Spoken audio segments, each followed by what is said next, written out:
পৃথিৱীৰ নিয়ম, দিনৰ পিছত ৰাতি হ'ব, সকলো মানুহৰে এদিন সময় আহিব। এইটো পৃথিৱীৰ নিয়ম, কেৱল ধৈৰ্য ধৰি থাকিব লাগে।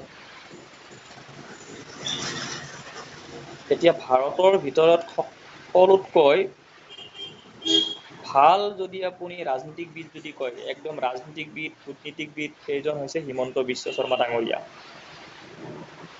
ভাৰতত আৰু দ্বিতীয় ব্যক্তি বহুত কমেই ওলাব, আৰু নাই। হিমন্ত বিশ্ব শৰ্মা ডাঙৰীয়াই এজন বহুত শক্তিশালী ৰাজনীতিকবিদ আৰু কূটনীতিকবিদ।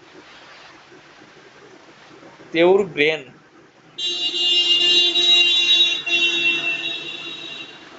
আৰু তেওঁৰ জ্ঞান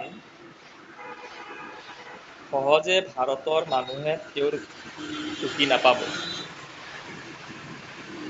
মই ক'ব ওলাইছোঁ যে কেতিয়াবা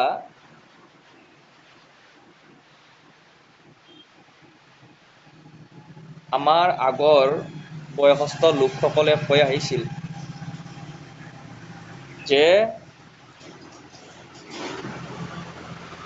মৰা মানুহৰ চুলি ছিঙিলে ওজন কমে নেকি? মৰা মানুহৰ চুলি ছিঙিলে ওজন কমে নেকি? আমাৰ আগৰ মানুহবোৰে কৈ আহিছিল। মই আপোনালোকক কওঁ যে আমাৰ মানুহবোৰে ৰাজনীতিকত গুৰুত্ব নিদিয়ে। গুৰুত্ব নিদিয়াৰ ফলত কি হয়, যি মানুহে আপোনাৰ যিটো ৰাজনীতিক শক্তি, সেই শক্তিটো তেওঁ আপোনাক শাসনভাৰ চলায়। ধৰি লোৱা যাওক আপুনি এই বিষয়ত সম্পূৰ্ণৰূপে জ্ঞাত, মানে জ্ঞানী, আপুনি জানে, কিন্তু আপুনি ৰাজনীতিকত আপুনি গুৰুত্ব নলয়।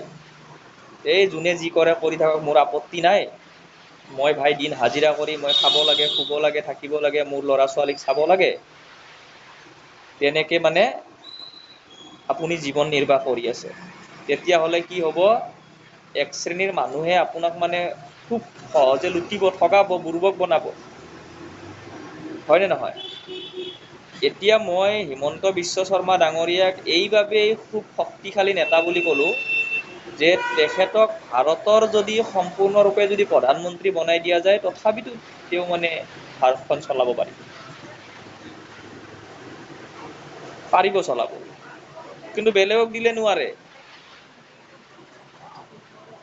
যদি আমাৰ অসমৰ যে কিছুমান নেতা যে আছে, বা অন্য ৰাজ্যসমূহৰো নেতা কিছুমান আছে, তেওঁলোকক যদি চলাব দিয়ে, নোৱাৰাৰ কাৰণ আছে।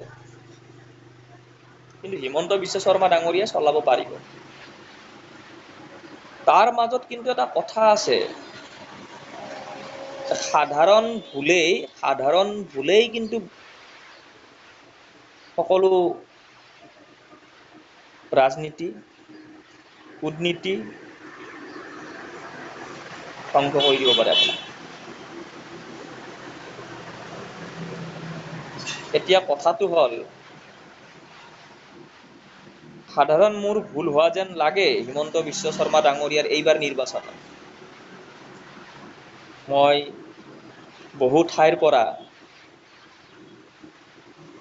মই খবৰ গোটাইছোঁ, যিহেতু বিজয় গুপ্তা ডাঙৰীয়া এজন হিন্দী ভাষী লোক,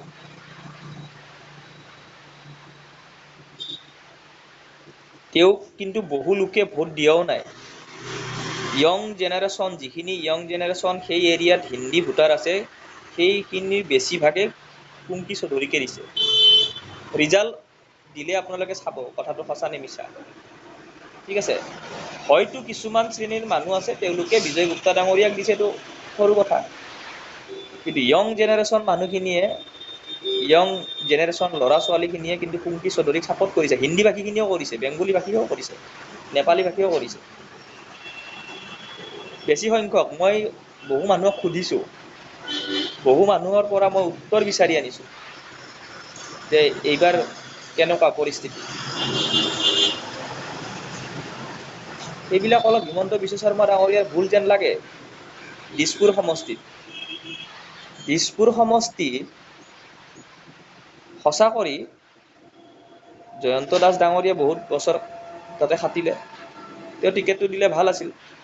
আচ্ছা, হিমন্ত বিশ্ব শৰ্মা ডাঙৰীয়াই তেওঁক দিব লাগিছিলে, কিন্তু তেওঁৰ যিখিনি মানে ধৰক পল্লৱ লোচন ডাঙৰীয়াকে গুচাই তাতে প্ৰদ্যুৎ বৰদলৈক দিব লাগিছিল। জয়ন্ত মল্ল ডাঙৰীয়াক গুচাই কিনে তাতে